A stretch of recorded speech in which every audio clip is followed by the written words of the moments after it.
Este é o canal Matemática com Anjo Barro, aqui professor Antônio José, e hoje é o vídeo que a gente vai finalizar essa conversa aí de 3 vídeos que a gente já vem desde o vídeo número 100 sobre aprender matemática.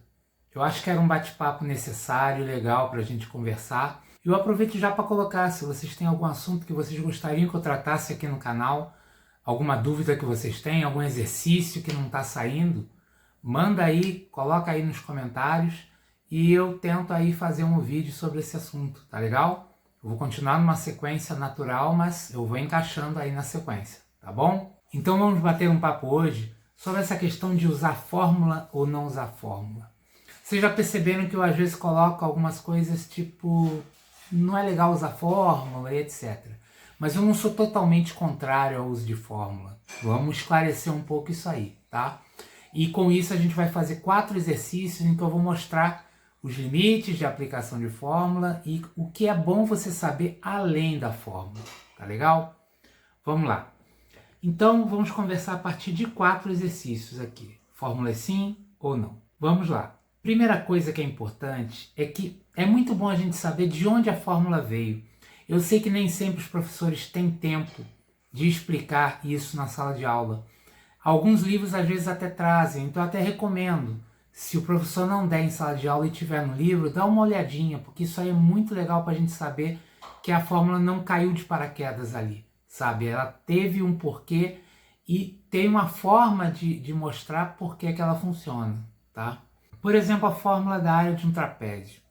A gente tem um trapézio em que a gente tem a altura, H, a base menor, B, e a base maior, B maiúsculo, tá? E aí a gente chega naquela fórmula que a gente já conhece, né? A média aritmética das bases, que é chamada também de base média, vezes a altura da área do trapézio, né?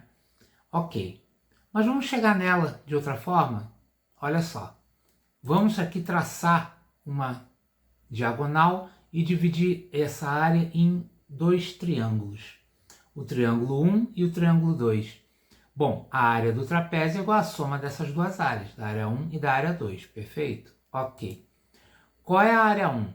Se a gente gira esse triângulo para ficar mais fácil de ver, a gente vê aqui a base menor, a altura seria a distância que vai do vértice até essa base, até a linha que complementa nessa base, a reta suporte, né, dessa base, vamos dizer assim.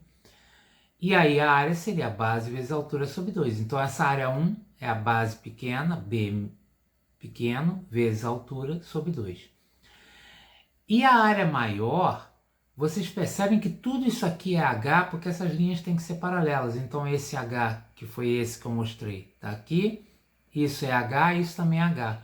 Então este triângulo, a área dele é a base maior vezes a altura sobre 2. S2 igual a Bzão vezes H sobre 2.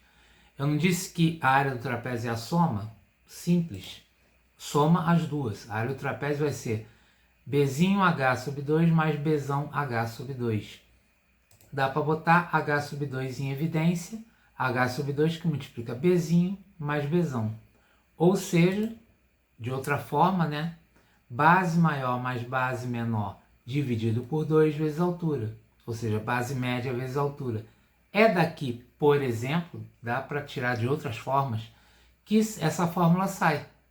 Percebem como é interessante a gente saber de onde veio, porque isso começa a dar ideias da gente às vezes fazer problemas de figuras que não têm uma fórmula assim tão pronta.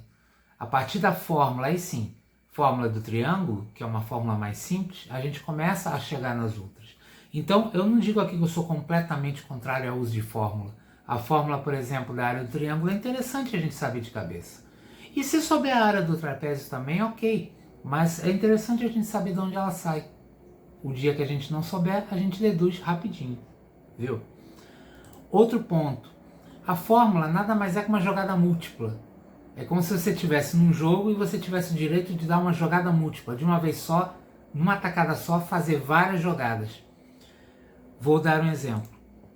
Quantas diagonais tem um heptágono? Heptágono tem 7 lados, perfeito? Então vamos lá. Quantas diagonais você consegue traçar no heptágono? Existe uma fórmula para isso. Se você souber de cabeça, você utilizará. Mas se não souber, como é que ela saiu? Nada mais foi do que da seguinte forma. Vamos ver quantas diagonais cada vértice pode traçar.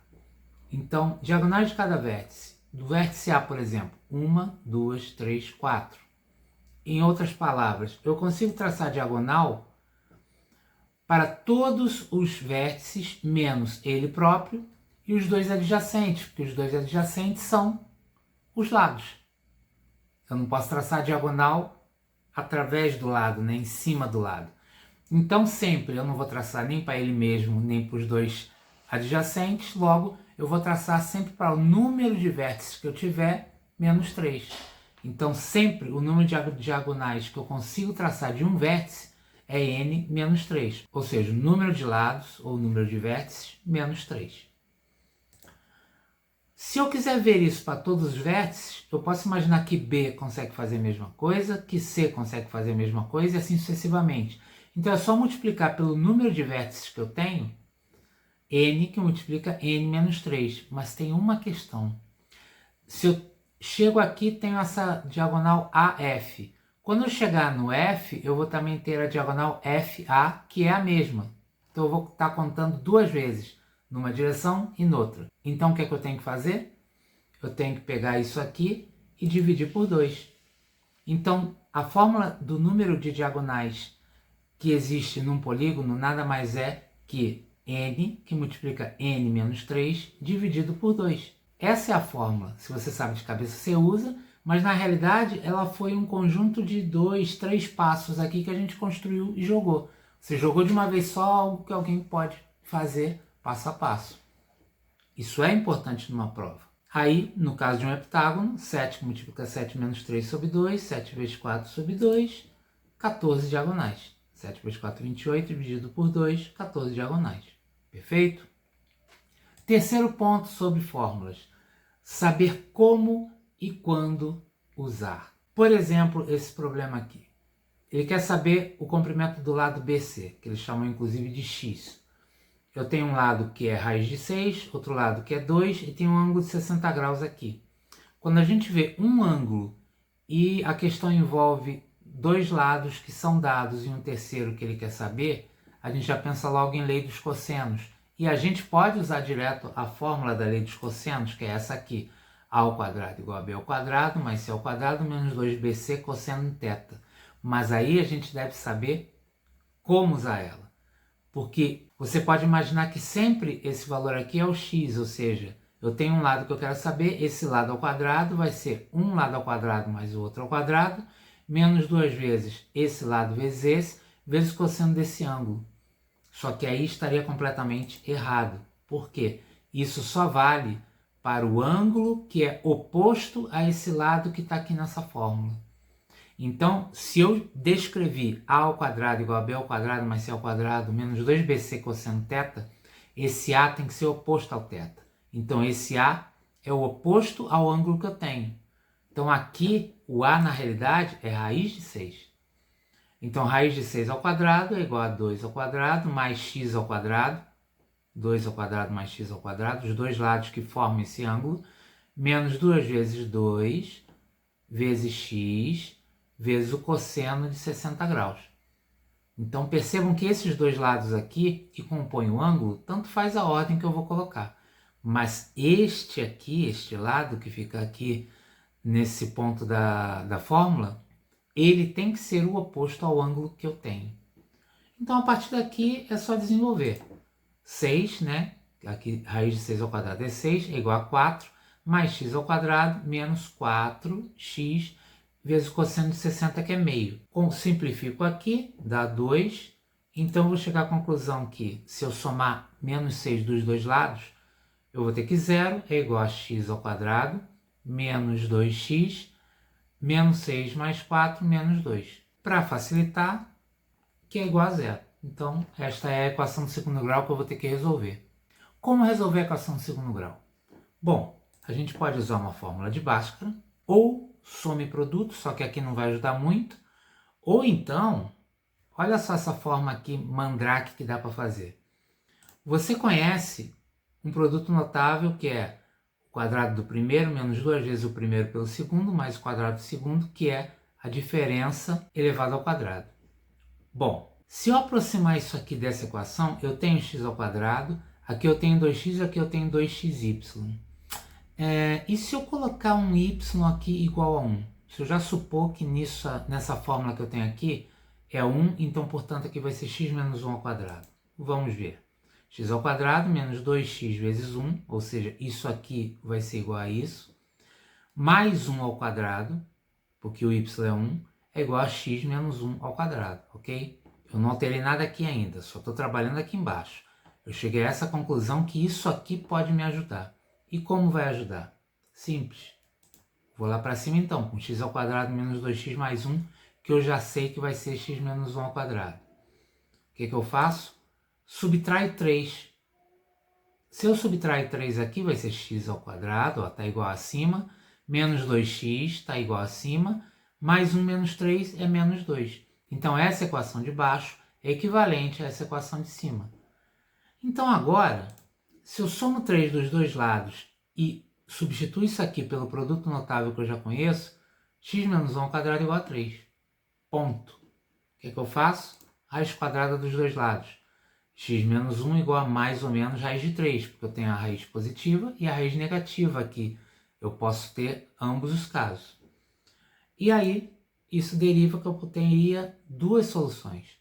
X que é igual a 1 mais raiz de 3, ou x que é igual a 1 menos raiz de 3. E aqui entra uma coisa que eu falei em um dos 3 vídeos, né? Esse aqui é o terceiro. Que é justamente sobre a questão de que na matemática você tem um problema concreto, vai para o abstrato e depois tem que saber voltar para o concreto. Eu tinha um problema concreto, queria calcular um lado, fui para o abstrato, joguei numa equação, e agora desse resultado eu tenho que extrair o concreto. Vamos lá. 1 mais raiz de 3, isso aqui vai dar um número positivo com certeza, então tranquilo.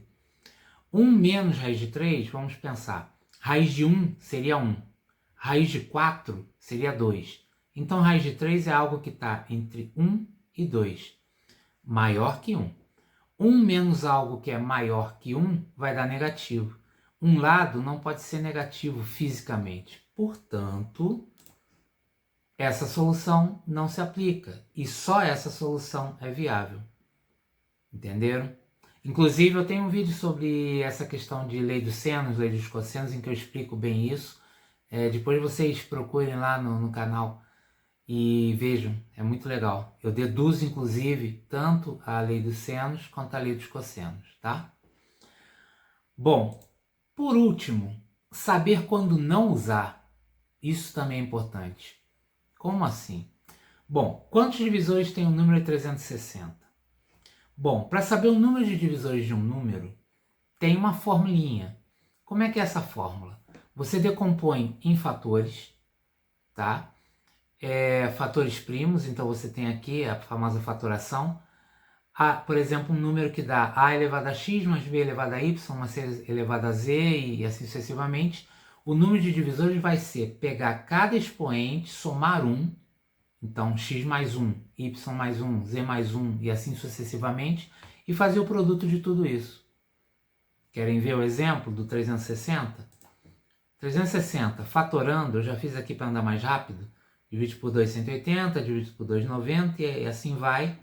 Isso aqui vai ser igual a 2 ao cubo, que tem 3 vezes o 2, 3 ao quadrado, tá? 2 vezes o 3 e 1 vez o 5. 2 ao cubo vezes 3 ao quadrado vezes 5 elevado a 1.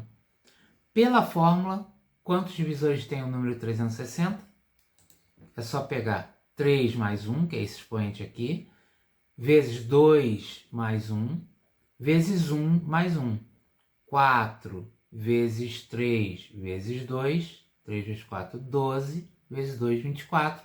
Tem 24 divisores, acabou a questão. Sabe a fórmula, resolveu.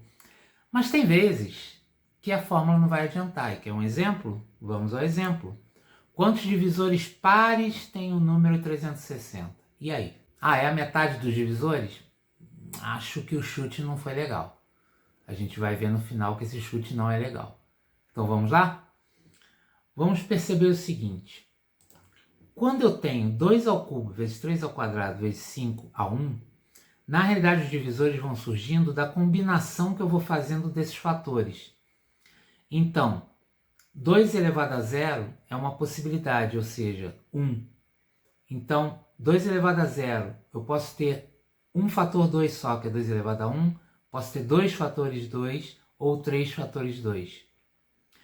No caso do 3, eu posso ter nenhum fator 3, um fator 3, 2 fatores 3. E no caso do 5, eu posso não ter o 5, ou seja, ele não está lá, ou então um fator 5. E aí os divisores vão saindo do produto dessas combinações. Então, por exemplo, 2 elevado a 0 é 1. 1 vezes o 3 vezes o 5, isso é um divisor de 360. Qualquer combinação que eu fizer aqui de produto vai dar um divisor de 360. E aqui você percebe que quantas possibilidades eu tenho em relação ao fator 2. Eu tinha as 3 possibilidades por ser 2 elevado ao cubo, e mais uma que é quando ele não está. 2 elevado a 0 é 1, é como se ele não estivesse na composição desse divisor. Então eu sempre vou ter 3 mais 1. Aqui eu vou ter quantas opções? 2 mais 1. Aqui, 1 mais 1. Então, nada mais vai ser do que cada expoente somar 1 e multiplicar. Aqui eu tenho 4, 3, 2.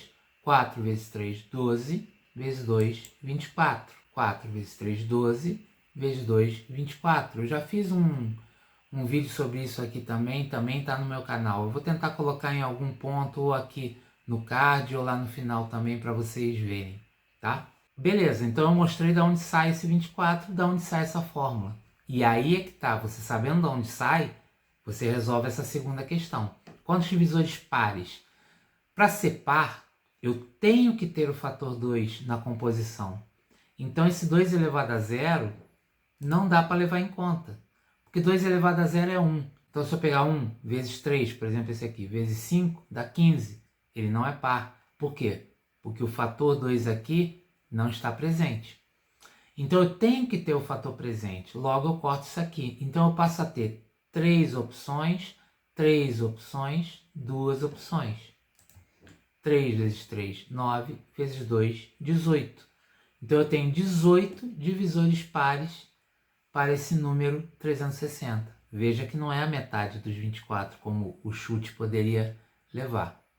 Entenderam? Então aqui é um caso que a fórmula não ia te ajudar. Você precisa saber. E eu tenho uma série de vídeos, que inclusive é uma playlist, eu vou colocar no final desse vídeo, que é a série Funciona Mas Por Quê? Em que eu me interesso justamente mostrar algumas coisas da matemática e mostrar por que elas funcionam. Fórmulas de onde elas saíram, determinadas dicas que às vezes aparecem por aí, por que elas funcionam. Então eu gosto de mostrar isso para vocês perceberem também que não é do nada que as coisas saem, não cai de paraquedas. E por isso que a matemática é tão fechadinha, que você consegue fazer por vários caminhos para obter o mesmo resultado. Porque uma fórmula já é obtida a partir de vários outros raciocínios que chegaram até ela. Então ela é toda fechada, né? Bom, e finalizando esse vídeo, só em resumo, aprender matemática. Primeiro, não é só aplicar a fórmula. Você tem que conhecer aquela fórmula, você tem que saber de onde ela veio. Não é simplesmente, tem uma fórmula, vou aplicar aqui esse ângulo e tal, tá, mas qual é o ângulo que eu deveria aplicar? Em que situação ela aplica? Será que ela aplica sempre? Então é legal não só decorar a fórmula e aplicar do nada, assim como adestrado. Não, saber como aquela fórmula funciona ali, tá? Segunda coisa, a matemática é reduzir algo complexo a coisas mais simples. E aí a diferença entre complexo e difícil não é a mesma coisa. Complexo é algo que não é simples.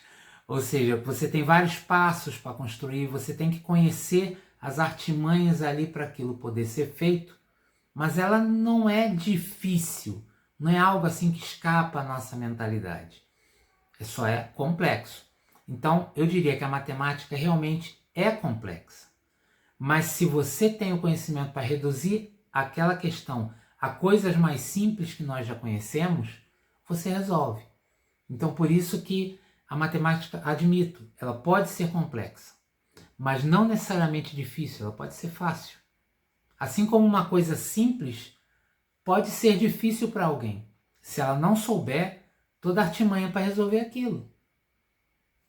2 elevado ao cubo, para uma criança que ainda não aprendeu a fazer potenciação, ela não sabe que aquilo é simplesmente multiplicar 2 3 vezes. Para ela, isso é difícil, mas é uma coisa simples. Entende? Outra coisa, é como um jogo, a gente já falou sobre isso, né? Tem as suas regras, é só você obedecer às regras. E pode navegar tranquilamente se você obedecer às regras. E é algo que precisa de treinamento. Você precisa treinar para estar com aquilo no sangue, para estar com aquilo ali na mão. Né? Você vê a questão e você, opa, talvez saia por aqui. Não, talvez saia por aqui. Entende? Isso já ajuda muito. É usar a criatividade. Matemática é uma arte. É ser criativo. Não é só pegar uma fórmula e jogar. É você começar a pensar que essa área pode ser dividida em duas. É só você pensar que essa figura virada ao contrário pode me facilitar. Esse tipo de coisa, isso é criatividade. Você vai criando em cima daquilo. Inclusive, eu tenho uma frase, eu até anotei aqui na minha colinha, né? Que Felipe Ghisoli, no canal dele, né, Universo Narrado, é um canal muito bom também, recomendo. Ele fala, matemática é arte, o resto é fazer conta. O principal da matemática não é sair fazendo conta, é a arte de poder resolver aquilo ali. Isso é que é o mais importante. É navegar entre concreto e abstrato. A gente também já falou isso. Você tem uma situação concreta para resolver, leva para o abstrato na matemática e aí depois tem que saber voltar para o concreto. Isso é necessário, essa ida e essa vinda. E por fim, é raciocínio lógico, é pura lógica. Quando você faz algo e que, isso aqui não tem muita lógica fazer isso, desconfia.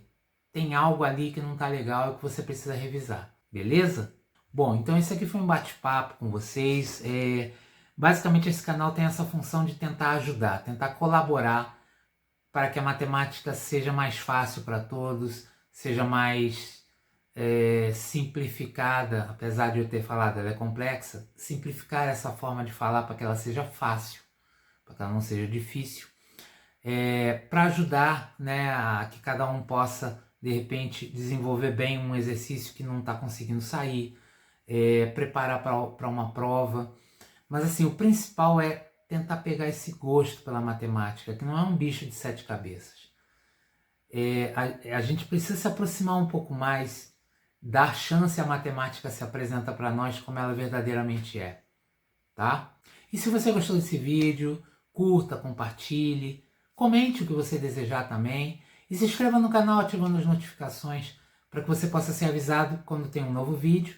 E ao compartilhar com as pessoas também, mais pessoas poderão usufruir da matemática. Eu estou fazendo esse trabalho aqui porque eu gosto realmente de matemática e gostaria que as pessoas gostassem mais de matemática, tá bem? Aqui, inclusive, eu estou colocando 2 playlists. Uma playlist que é o Funciona Mais Porque, vocês podem navegar e ver alguns vídeos que já tem nessa playlist. E também uma outra playlist que é Matemática ao Nosso Redor. Coisas que nós temos ao nosso redor que utilizam a matemática e que às vezes a gente não percebe ou não sabe que parte da matemática é usada, tá bom? Um grande abraço!